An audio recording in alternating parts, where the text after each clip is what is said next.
The dust rose in waves beneath her, turning the air into a choking haze that clung to her tongue like ash. The sun stood high and merciless in the sky, baking the red earth until it cracked like broken skin. Heat shimmered off the huts and thorn fences, making everything dance with a cruel mirage. The sound of drums was gone. There was no ceremony to this. Only shame.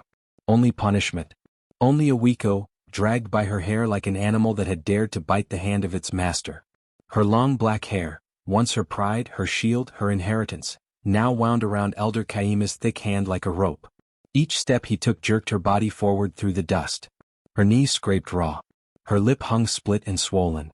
One eye was nearly shut from a blow that had come earlier, someone's elbow or maybe Lana's stone ring across her cheek. Villagers lined the path like judges at a public trial. No one spoke her name. They shouted other words. Witch, liar, poison tongue. Women, mothers and sisters she had once sat beside at the river, spat in her direction. Some picked up stones and flung them lazily, hitting her back, her ribs. Men laughed and slapped each other's shoulders. One boy, barely old enough to speak, mimicked his father and shouted, "Dog!" Awiko did not cry. She had cried when they tied her hands the night before, when they cut away her robe, when they struck her to silence her warnings. Now her silence was not surrender. It was fury being buried one breath at a time. She tasted blood and dirt, and it reminded her of the forest, the place where the others had gone and never returned. Her voice had shaken when she spoke the truth, that she had seen Elder Kaima and 3 masked men take Kisa and Nanya into the trees, carrying no food or water, only ropes and a blade. She had told the truth. But truth meant nothing in a village where power wore the mask of faith. Ahead of the procession walked Lana, daughter of the chief, her chin high and eyes gleaming. Her white wrapper was spotless despite the dust, her gold bangles catching the sun like they were part of it. She carried a carved staff like it was hers to wield, though everyone knew it had been Awiko's grandmother who once walked with it, before the whispers, before her sudden death. Lana glanced back at Awiko and smirked. She wanted to be seen, Lana said loud enough for everyone to hear. Let her be seen now. The crowd jeered louder, emboldened by the display. Children ran alongside Awiko's dragging form, some laughing, some frightened. An old man crossed himself and turned his back. No one helped. Awiko's mother stood behind the last hut on the eastern edge of the village, her hand pressed to her chest as though holding something inside from breaking. She did not speak. Her eyes met her daughter's for a fleeting moment as Awiko was pulled past, and in that moment no tears fell. Only fire flickered. The mother's mouth moved, just once. One word. Endure. The path twisted toward the central square, where the shrine loomed like a termite mound split open to reveal rot. There had once been laughter here. Dances. Feasts. Awiko remembered the way her grandmother had hummed when she sat by the fire, combing Awiko's hair and telling her stories of the women before her. Women whose hair was never cut, who spoke to spirits, who listened to the soil. That hair was a tether, she had said. A weapon. A whisper. But now her hair was the chain dragging her toward exile. Kaima yanked it hard as they neared the shrine, jerking her neck back. She let out a sound, half breath, half growl. The priest turned to address the crowd, robes flapping like a vulture's wings. His face was painted in white dust, and his eyes burned with satisfaction. Let it be known, he bellowed, that no mouth will slander the sacred rituals of our ancestors. That no woman will poison the minds of our daughters. The gods have seen her defiance. They have spoken. The crowd roared in approval. Drums began again, slow and ominous. Awiko's legs buckled, her knees striking stone as they reached the shrine steps. Kaima dropped her hair, and it unfurled across the ground like a flag of surrender. But still she said nothing. Her eyes burned through her matted lashes, fixing on the shrine doors, behind which too many girls had vanished. She could feel the heat rising from the earth beneath her, the same heat her grandmother once said came from beneath, where truth buried too long begins to grow teeth. As the crowd chanted her condemnation, Awiko stared straight ahead. The dust around her swirled in the wind, catching in her lashes and lips. Her hands were bruised, her bones aching. But something ancient stirred beneath the pain. Her hair lay behind her like a serpent, black and endless, weaving through the dirt. A river of shame, they thought. But they didn't know. They didn't know it was remembering. They didn't know it was listening. They didn't know what it would become. And so, as the final chants echoed through the square, Awiko's hair lay still, waiting. A black river of pain, yes. But rivers know how to flood. The fire crackled low, throwing flickering shadows across the mud walls of the hut. Awiko was only 7, curled at her grandmother's feet, head nestled in her lap, the smell of old herbs and smoke wrapping around her like a blanket. Her grandmother's fingers moved gently through her hair, slow and deliberate, as though combing through the threads of memory itself.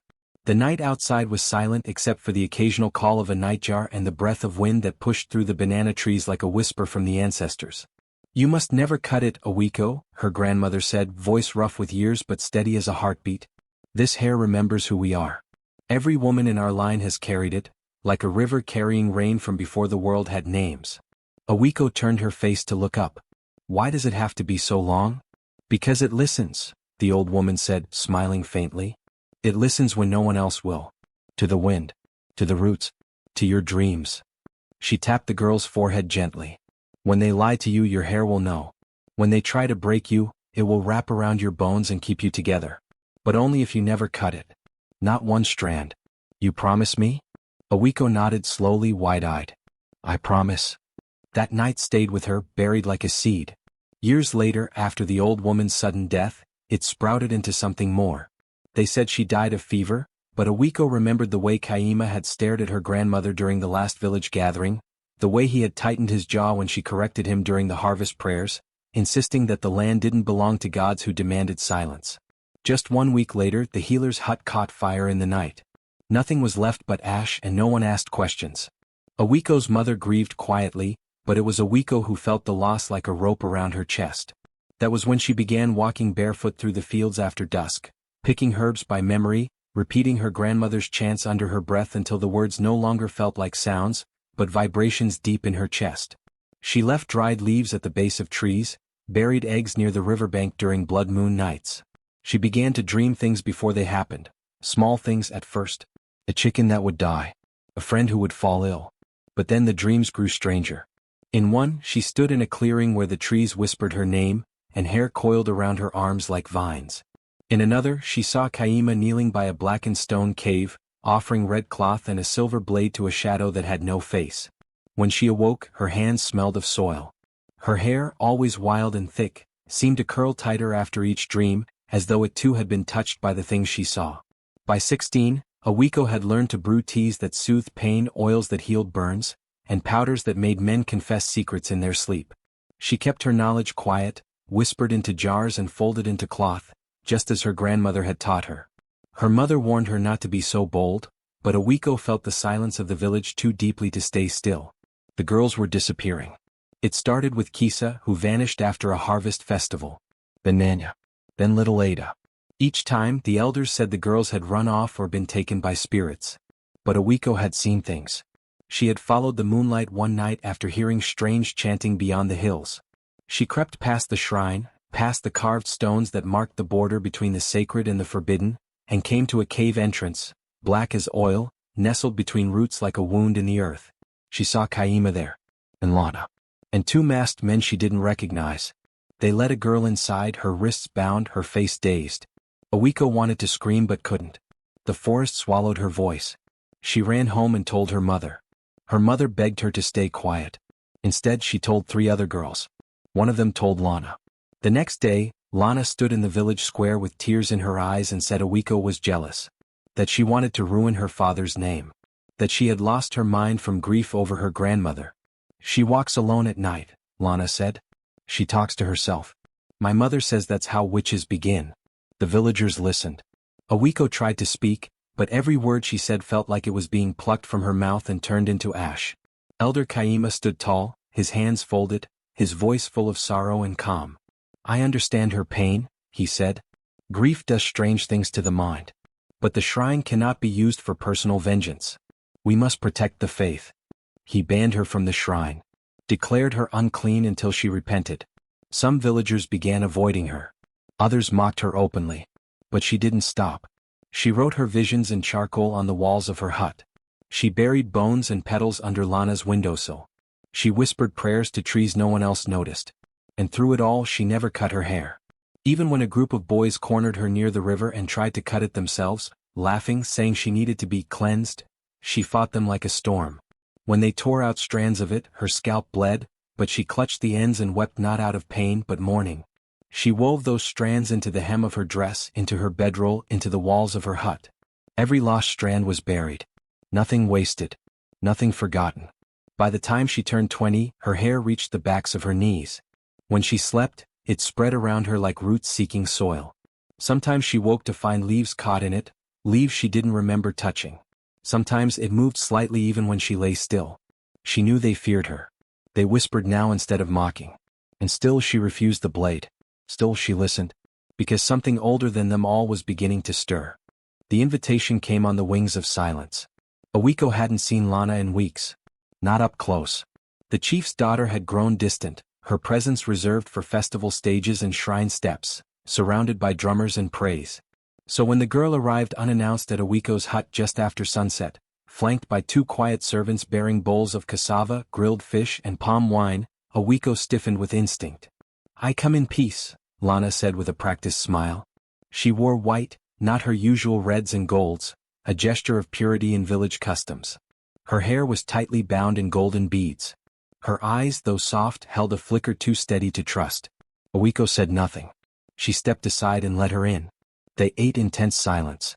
The fish was tender, rich with lemongrass. The cassava soft, familiar. The wine sweet and thick. Awiko sipped sparingly. Her grandmother's voice echoed from memory. "When the snake offers honey, ask what it swallowed before." "I was wrong," Lana finally said, placing her bowl down. "About you. About everything. You were just trying to protect the girls. I know that now." Awiko's eyes narrowed. "And Kaima?" Lana's voice dropped to a whisper. "He's not what they think he is. But I can't fight him alone. People love him. They see what he wants them to see." She leaned forward. "If we speak together, tomorrow during prayer, we can confront him. You and I." The suggestion floated heavy in the air. Awiko wanted to believe it. She wanted to believe that someone inside the cage could break the lock. That Lana's guilt was real. That the fire in Awiko's chest could find another kindred flame. For a moment she let her guard soften. She drank a little more wine. Just a little. And then the darkness came. When she woke it was not to light. The first sensation was pain, her wrists bound too tightly behind her. The second, cold, stone beneath her bare back. The third, the burn of betrayal. She tried to move and felt resistance. Her hair, too, had been bound, stretched and knotted around a carved post like livestock rope. She was in the shrine. She recognized the smooth floor, the chalk patterns of the ancestors drawn in faded lines. But the drums, those were new. Slow, steady, and cruel like the beating of a dying heart. Voices echoed around her, chanting in a tongue used only in rituals. A circle had formed. Kaima in his ceremonial robe, Lana beside him, face like polished ivory, unreadable. Villagers behind them, watching, murmuring. "She has returned to beg forgiveness," Kaima announced, his voice booming across the dome of the shrine. "The gods have touched her heart. She admits her falsehoods." Lana stepped forward, holding a parchment. She dictated this confession before the gods and elders. She said she was jealous. That her grandmother taught her forbidden things. That she lied to shame my father. But now in the house of truth she repents. Awiko struggled, the words slicing into her skin like glass. "Lies?" she croaked. "I never." Kaima raised his hand and 2 men stepped forward. One held her mouth shut. The other poured thick wine down her throat. She gagged, choked, felt fire in her chest. Then stillness. Then floating. Later she wouldn't remember how they got her outside. Only that the sky was pale with morning and her body dragged like dead weight through the dust. She wasn't fully awake. Her limbs had no strength. But the villagers were there again, lined up like they had been before. Only this time they were quieter. Not all of them jeered. Some simply stared. One old woman cried. Kaima held the staff of judgment. Lana walked ahead, lifting her voice in chants. "Let the liar be cleansed. Let the cursed be cast away." Awiko stumbled. Fall. Her hair, unbound now but filthy with dust and blood, dragged behind her like a wounded snake. Some of it had been cut. Not all, but enough to feel like part of her soul had been hacked with a blade. At the edge of the village, the path forked. One led back toward the river. The other into the woods, the ghost forest. No one went into that place. It was where spirits wept and trees whispered your name and never gave it back. They said that once, long ago, criminals were sent there to die in silence. No bones ever returned. Kaima pointed toward it. She is to be exiled. Let the forest claim what the gods have rejected. Some villagers gasped. A few turned away. Even Lana's mouth twitched as if the ritual had tasted bitter on her tongue. Awiko's mother stepped forward from the crowd, slowly, like someone who had been waiting a long time for the courage to move. In her hand was a small woven pouch, tied with red thread. She didn't speak. Just pressed it into Awiko's hand and closed her fingers around it. Then she leaned close and whispered, "Don't forget who you are." Tears didn't fall. There was no time for them. Awiko stood, wobbling, bloodied and barefoot. Her skin was bruised, her throat raw. But her eyes, those remained steady. She turned away from the village without a word. Each step into the ghost forest felt like walking through a veil. The trees didn't move, but they watched. The wind didn't howl, but it murmured things just beyond sense. Her feet bled on thorn roots. Her breath came hard. But her grip never loosened on the pouch in her hand. Inside it, she found dry roots, crushed petals, and a shard of obsidian. The final gift. As the light from the village disappeared behind her, Awiko's body swayed from exhaustion. But her hair stirred behind her, not just from the breeze but from something else. It dragged behind her, streaked with earth and dried blood, heavy yet deliberate, as if it were crawling toward something unseen. For a brief second she turned and looked back.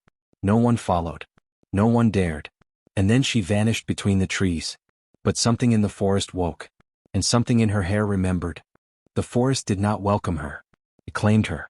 Its air was thick, breathing without lungs. Trees hunched like elders with secrets too heavy to hold. Their trunks were streaked with sap the color of rusted blood, oozing from gashes that pulsed when no one touched them. The wind there did not whistle, it whispered. Names, warnings, questions.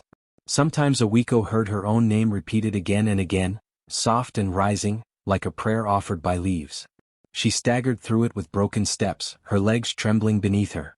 Fever gripped her bones, her skin blistered where the sun had cracked it, and her hair, what remained of it, dragged limply behind her, gathering the rot and thorns of the forest floor. She hadn't eaten in 2 days. Her water gourd had spilled on the first night. Her body was a map of pain and betrayal. Still she walked. Until she couldn't. She collapsed near the roots of a tree shaped like a woman reaching to the sky. Her vision swam with green and red. Her last breath, before slipping into unconsciousness, tasted of ash and bark. And then the dream began. She stood in a black river that flowed backward, against the pull of gravity and time. The water was thick as oil, full of shimmering veins of gold. Above her towered a figure with hair like rivers, each braid thick and serpentine, writhing in slow motion. Her skin was the color of deep night. Her eyes were white as bone. Around her brow coiled living snakes, each one humming like a lullaby. "Child of soil," the woman said, her voice echoing through Awiko's chest like thunder in a hollow gourd. "You carry the pain of many, but you do not walk alone."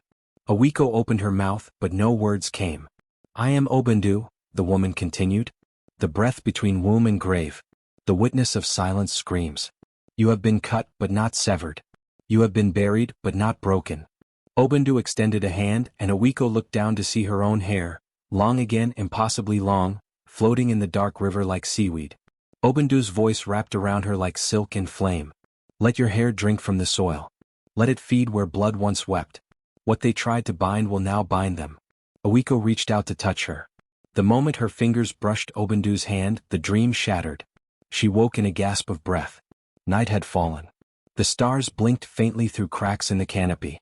The forest buzzed softly, not hostile now, but waiting. Her body ached with every breath, but something had changed. Her hair was glowing. Not brightly, just a faint shimmer like fireflies caught in strands. It moved gently across the soil, uncoiling as if it had sensed something. As she watched in dazed wonder, the ends of her hair burrowed into the dirt like seeking roots. It writhed deeper, twining through worms and pebbles, drawing something unseen. She cried out, not in fear but in overwhelming awe, as roots began to grow across her skin, wrapping around her torn ankle, her bruised ribs. Where they touched, the pain faded. Where they pressed, her flesh cooled. Tiny mushrooms bloomed where her footsteps had stained the soil with blood. Her open wounds closed slowly, sealed by green tendrils that pulsed with quiet life. She lay still, breathing like the earth itself, the woven pouch from her mother still clutched against her chest. By dawn she was not who she had been. The forest did not release her. It rebirthed her. Days blurred. She moved between trees like smoke. Animals did not fear her. A black snake coiled once around her neck and then slithered away without harm. Vines lowered fruit to her lips. Her hair, now fully restored and far beyond its former length, moved when she wept, curled when she was afraid, stiffened when she raged. It wrapped itself around branches as she slept, sensing movement ready to strike. She trained it. She would sit in a clearing for hours, eyes closed, heart steady, commanding a single strand to coil around a stick without touch. At first it twitched and failed. But she remembered Obendu's words, feed it. Trust it. Let it listen. Soon it moved like a limb. Soon it became her weapon. Sometimes she climbed into the tallest trees, just to stare at the distant line of the village. Whispers from the wind told her things. Not in words but in feelings, images. More girls had vanished. The shrine doors opened at night. And Lana, now wore robes like a priestess, her voice praised by mothers too afraid to speak the truth. They called her, the mouth of the goddess. They said she wept during ritual. They said Kaima had found a new path to the divine. But Awiko knew the rot had only deepened. One night, she followed a dream and found herself by a pool, where the moonlight reflected not her face, but Obendu's again. She didn't speak this time. She only smiled as Awiko's hair dipped into the water on its own and came out slick with silver light. From that night forward, her hair could slice through bark like bone. It could stretch longer than her height. And when she slept, it twitched, dreaming its own dreams. She was no longer a woman. She was a forest spirit in flesh. And she waited. Each day she practiced. She tied her hair into nooses and flung them at shadows. She coiled it into a whip and cracked it through vines. She sat still, letting it spread across the ground like roots seeking enemies. When she screamed, the trees answered with groans. When she wept, mushrooms bloomed from her footprints. When she smiled, birds fell silent. She whispered names into her strands. Hisa. Nanya. Yeah. Her grandmother. Names they had tried to erase. Names that deserved to be remembered. And one name again and again, Lana. Awiko stood at the edge of a cliff one dusk, watching the smoke of cooking fires rise from the village. Her hair stirred in the breeze, wrapping around her arm like a question. Soon, she whispered, her voice low, full of hunger. Soon they'll know what it means to bind a woman and bury her breathing. And beneath her feet the soil pulsed, alive, listening, ready. The girl came screaming. It was deep into the night, when the forest slept in slow, wet breaths and the crickets whispered secrets to the trees. Awiko had been meditating near a moonlit pool, her hair fanned out in rippling coils across the water's surface, twitching softly with her heartbeat. She felt the tremor before she heard it, a ripple in the roots, a flutter in the wind that wasn't wind at all. Then the girl burst through the underbrush, barefoot, bleeding, sobbing. She stumbled once, then again, then collapsed just short of Awiko's feet, her body trembling like a leaf caught in fire. Her wrapper was torn and soaked in sweat. Her arms bore the bruises of being held too tightly. A mark had been smeared in ash across her forehead, a crude symbol of purity used in shrine sacrifices. Awiko didn't move at first. Her hair coiled slightly, alert. The girl raised her head, eyes wide with terror. Please, she gasped, they were going to give me to the gods. I ran, I didn't know where else.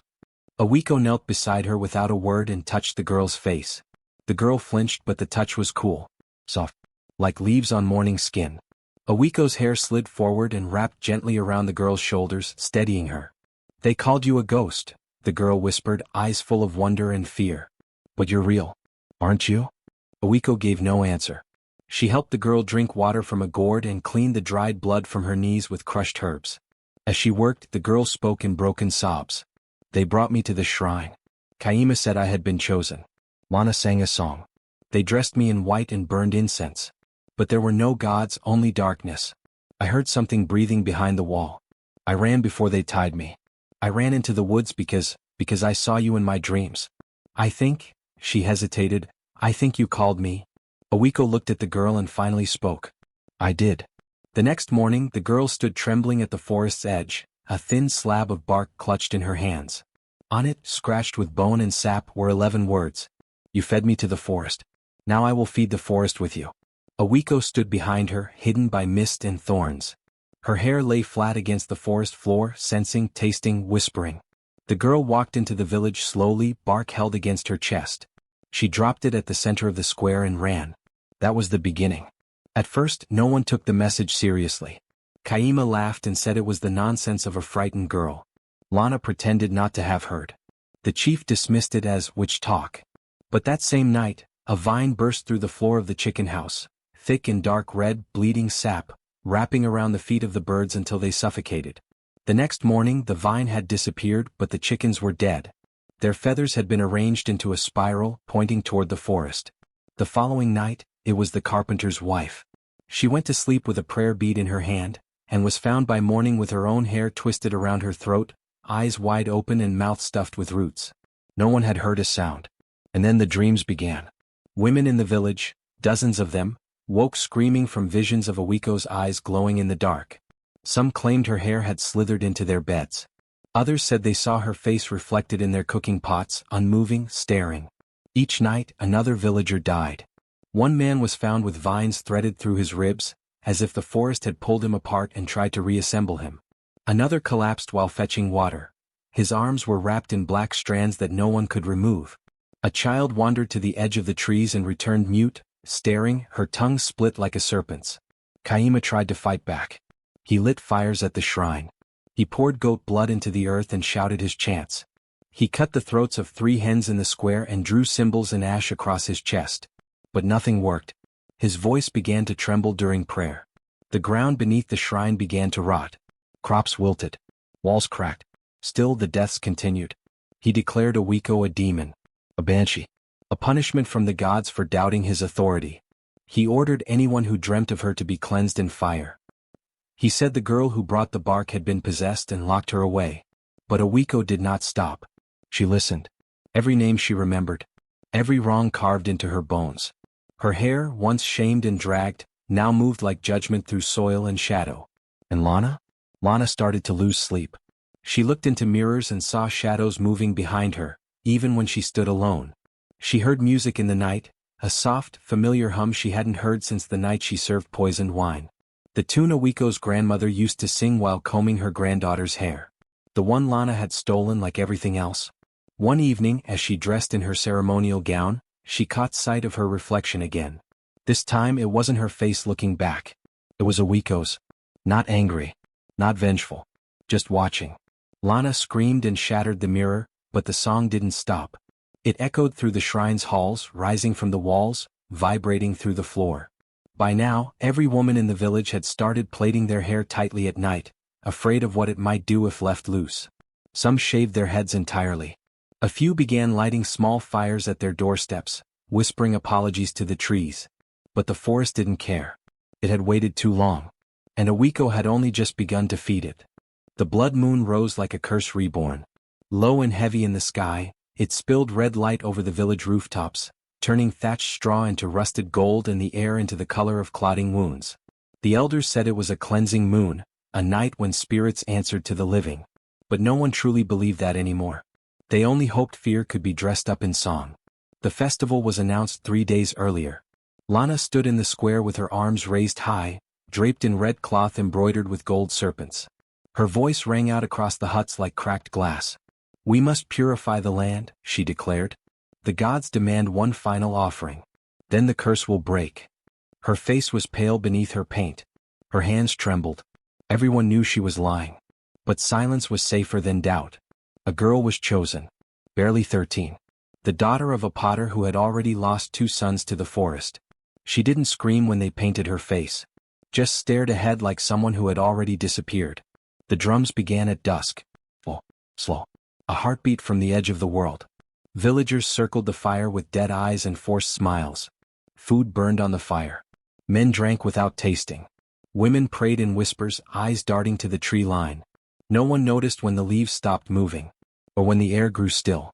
Or when the moon's light deepened from red to blood black. Then she walked in. Awiko. She didn't scream. Didn't shout. She didn't raise her hands or curse the sky.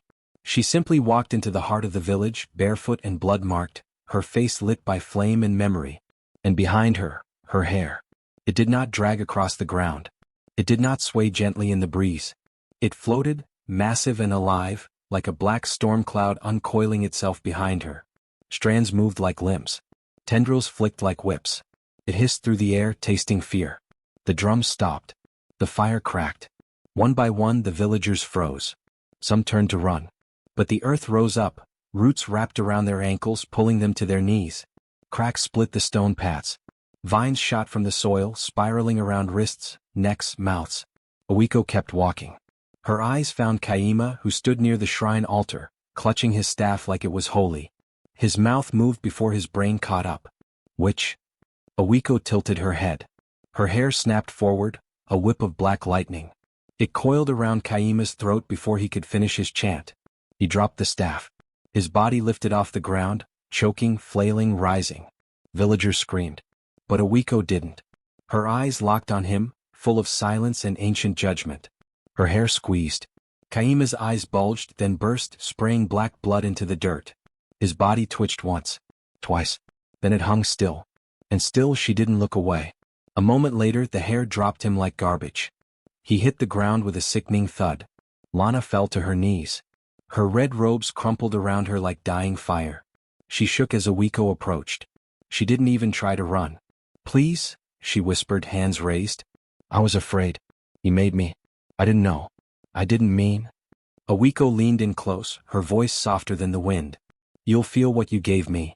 Her hair slid forward, not like a whip now but like a needle. It snaked up Lana's jawline, across her trembling lips. She screamed once, then the hair pierced into her mouth, deep, sliding down her throat like a memory too large to swallow. Lana choked, eyes rolling back. And then it began to pull. Ribbons of light, memories, unspooled from her mouth like smoke. The night of the poisoned wine, the girls being led into the cave, the way she laughed while Awiko was dragged. The silence. The guilt. The greed. Awiko's hair drew them out like threads from a torn robe. Lana clawed at her own throat, gasping, retching. Then she collapsed, not dead but hollowed. Her mouth still moved but no sound came. Awiko turned to the altar. The stone was ancient, cracked and soaked with the blood of generations. Her grandmother's hands had once touched it in blessing. Kaima's had drowned it in silence. She raised her hands. Her hair flowed down her arms, across the altar, into the cracks, sinking deep into its veins. And the stone split open. A roar shook the ground.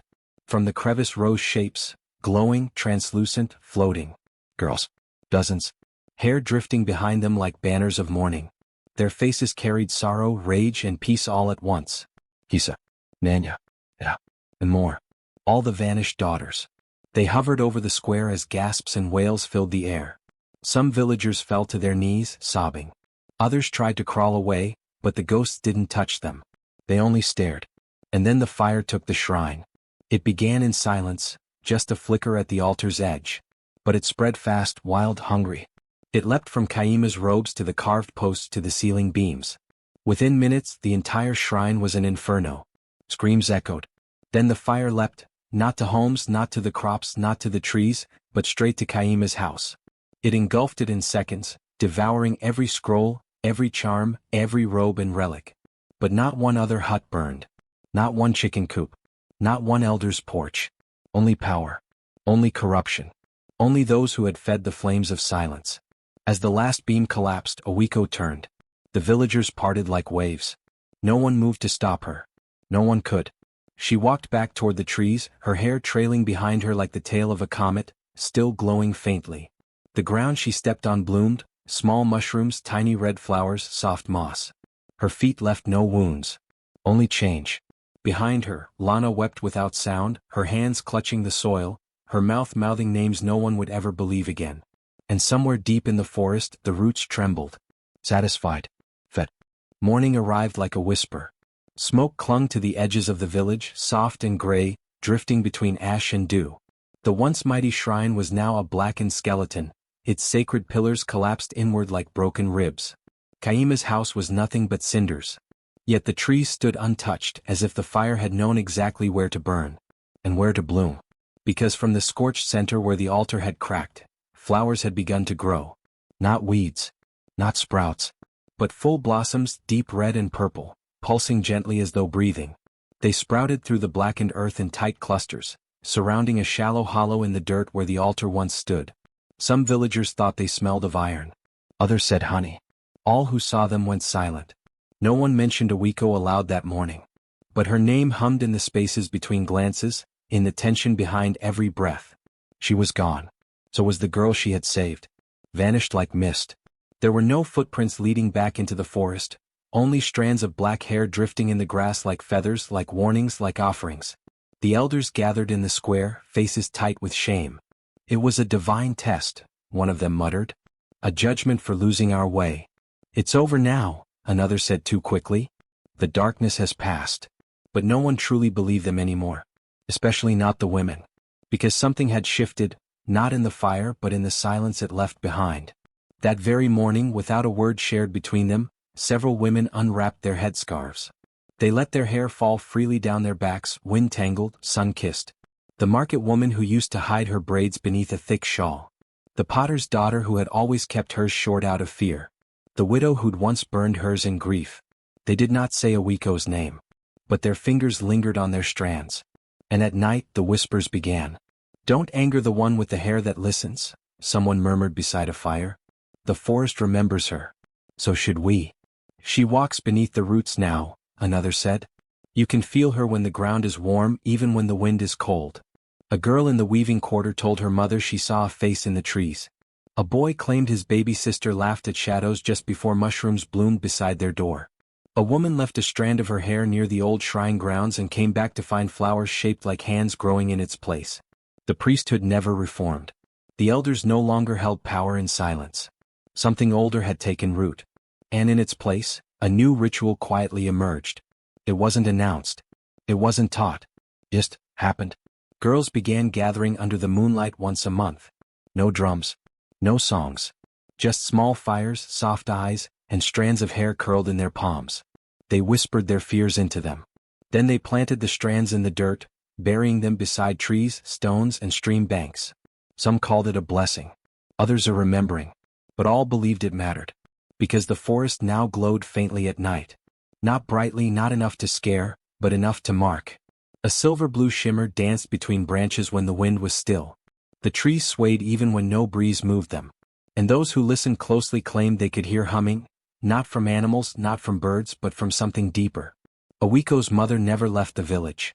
She planted herbs at the edge of the trees and hung red beads outside her home. She never spoke of the fire, but her eyes always scanned the forest like she was waiting for someone to return.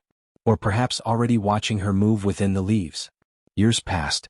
The potter's daughter, now grown, told her child a story once before bed. There was a girl whose hair drank pain and grew teeth. They tried to bury her, but they planted power instead. And before sleep, the mothers taught their daughters. The body remembers, so does the hair. Don't let them shame you into silence. Don't let them comb your strength away. Because though Awiko had vanished, her roots had not. She had become part of the forest. And the forest had learned her name. The girl didn't mean to run. She just moved. Fast. Through the banana grove, past the fields, barefoot on the cracked dry paths that led toward the woods. Her face was still wet with tears, though she had stopped crying an hour ago. Her arms were covered in welts, and the back of her scalp throbbed where the braids used to be. He had cut them. Her father. Not in anger but in punishment. A single mistake, breaking a clay pot, one her mother had made, and he'd grabbed the knife and sliced her braids off one by one, yanking her head back as she sobbed, saying she looked too proud, too wild, that girls needed to be tamed. Now she was just a head full of uneven patches, like a harvest gone wrong.